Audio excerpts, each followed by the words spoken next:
उद्यापासून राज्य मंत्रिमंडळाचं अर्थसंकल्पीय अधिवेशन सुरू होत आहे आणि त्या अनुषंगानं महायुती सरकारची पत्रकार परिषद ही पार पडली आणि यावेळी मुख्यमंत्री देवेंद्र फडणवीस आणि उपमुख्यमंत्री एकनाथ शिंदे यांनी महाविकास आघाडीवर खोचक टोला लगावलाय।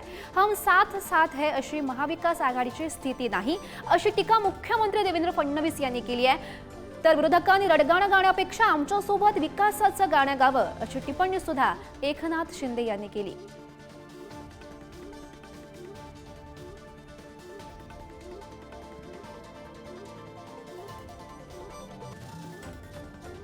तर मुख्यमंत्री देवेंद्र फडणवीस आणि उपमुख्यमंत्री एकनाथ शिंदे यांनी विरोधकांना काय टोमणा मारला बघूयात।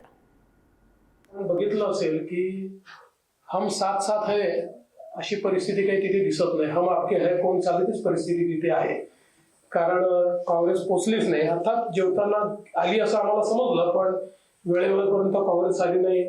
रोहित पवारांनी काहीतरी ट्विट केलंय, मला वाटतं त्यांनी पण काहीतरी आपली काय नाराजी व्यक्त केली आहे। पण वडेट्टीवार नाही, नाना पटोले नाही, जयंत पाटील नाही, कोणीच नाही।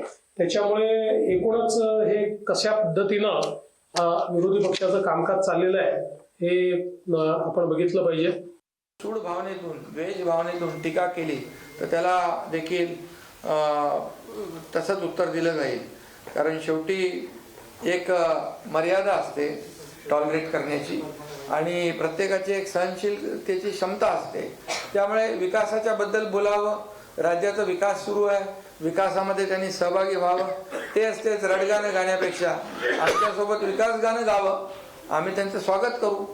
कारण शेवटी विरोधी पक्ष आणि सत्ताधारी पक्ष जे आहे ही रथाची दोन चाकं आहे।